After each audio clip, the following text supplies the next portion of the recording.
Hello everyone, welcome to DJ Ki Pathshala Learning Made Easy. Fundamentals of Instrumentation and Control Engineering, Unit 4, Advancements in Industrial Instrumentation for Automation. આજનો topic છે આપણો simple block diagram of IoT, which is known as Internet of Things.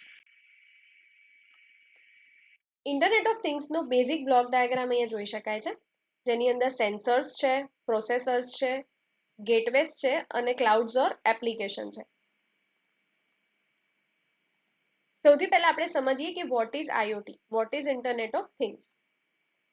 Things એટલે કે કોઈ પણ physical device, appliances or objects, right? So internet of things refers to the network of physical device. એક network છે આખું જેની અંદર બહુ બધા physical devices છે, other objects હોઈ શકે, સપોઝ આપણે appliances ની વાત કરીએ છે, vehicles છે or any other objects. એવા objects કે જે એમ્બેડ થયેલા છે સેન્સર્સ, એટલે જેની અંદર સેન્સર્સ, સોફ્ટવેર અને કનેક્ટિવિટી પ્રેઝન્ટ છે, that will allow them to collect and exchange the data.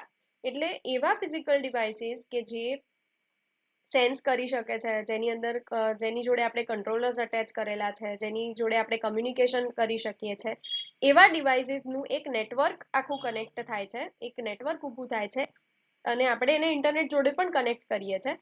તો that network or that collection of devices, physical devices, when embedded with the sensors, software and connectivity, that allows them to collect and exchange data, that is known as IoT. These devices are connected to the internet. એટલે આ જે devices છે એને internet સાથે આપણે connect કરીએ છીએ, એના કારણે શું થાય છે, એ કમ્યુનિકેટ અને ઇન્ટરેક્ટ કરી શકે છે. એટલે આપણે એને જ્યારે ઇન્ટરનેટ સાથે કનેક્ટ કરીએ છીએ તો વી કેન કમ્યુનિકેટ, આપણે એની જોડે વાત કરી શકીશું, એના સાથે ઇન્ટરેક્ટ કરી શકીશું. અને એનો જે મેઇન ઓબ્જેક્ટિવ છે કે IoT બનાવવાનો જે ઓબ્જેક્ટિવ છે ઓર ફિઝિકલ ડિવાઇસીસને ઇન્ટરનેટ સાથે કનેક્ટ કરવાનો જે ઓબ્જેક્ટિવ છે એ જે છે that is to enable seamless communication, right? એકદમ ફ્લોલેસ કમ્યુનિકેશન થાય અને ડેટા એક્સચેન્જ થઈ શકે બિટવીન વેરિયસ ડિવાઇસીસ. એટલે મારા ઘરમાં રહેલા વેરિયસ ડિવાઇસીસ જે છે, અપ્લાયન્સીસ છે, એની સાથે જો વાત કરવી છે, એના સાથે ઇન્ટરેક્શન કરવું છે, એના પર કોઈ કમાન્ડ પ્રોવાઈડ કરવી છે ઓર કમાન્ડ ડેટાને એક્સચેન્જ કરવો છે, અરે ઓટોમેટ કરવા છે ઓર ડિસિઝન મેકિંગ કંઈક લેવું છે ઓર કોઈ ડિસિઝન અપ્લાય કરવું છે, એના માટેનું જે કમ્યુનિકેશન છે એ ઇઝી થઈ જાય, એના માટે ઇન્ટ્રોડક્શન થયું છે IoT નું, which is known as IoT or internet of things. Simplest લેંગ્વેજમાં આપણે એને સમજીએ. સૌથી પહેલો છે sensors and actuators. So this components will collect the data. We all know that sensors will collect the data from the environment અને એના પર એક્શન્સ પરફોર્મ કરવા માટે મારે કંટ્રોલર્સ જોઈશે. તો સેન્સર્સ, એક્ચ્યુએટર્સ અને કંટ્રોલર્સ ઓર પ્રોસેસર્સની અહીંયા વાત કરીએ તો શું થશે, સેન્સર્સ ડેટાને કલેક્ટ કરશે, એક ડેટા મોકલશે પ્રોસેસર્સ ઓર કંટ્રોલર્સને અને ત્યાં આગળ જે એક્શન્સ પરફોર્મ કરવાની છે on the basis of the received instructions, આપણે જે પણ પ્રોગ્રામ ઓર અલ્ગોરિધમ ઓર લોજિક આપ્યું હશે પ્રોસેસર ઓર કંટ્રોલર્સને, તો એ એન્વાયરમેન્ટમાંથી જે ડેટા આવ્યો છે એના પર એ એક્ટ કરશે. Then we have connectivity. Connectivity is required to transfer the data to and from the internet. એટલે વાયા ઇન્ટરનેટ મારે જો વેરિયસ ડિવાઇસીસને કનેક્ટ કરેલા છે તો એને ડેટાને ટ્રાન્સફર કરવા માટે કનેક્ટિવિટીની જરૂર પડશે અને એના માટે we can use wired connection or we can use wireless communication protocols as well. Data processing જરૂરી છે, જે પણ ડેટા આવ્યો છે એને પ્રોસેસ કરવું, એને એનાલાઇઝ કરવું, એનામાંથી મિનિંગફુલ ઇન્ફોર્મેશન ફેચ કરવી, that is important. Cloud computing એટલે જો ક્લાઉડ પ્લેટફોર્મ્સ આપણે યુઝ કરી રહ્યા છીએ, કારણ કે IoT નો જે ડેટા હશે એ બ્લિંક્સ ઓફ સેકન્ડમાં બહુ બધા વોલ્યુમ્સનો ડેટા આવશે, એટલે લાર્જ વોલ્યુમનો જે ડેટા આવે છે એ ડેટાને એક્સેસ કરવા માટે અને સ્ટોર કરવા માટે આપણે ક્લાઉડ પ્લેટફોર્મ્સના યુઝ કરતા હોઈએ છીએ.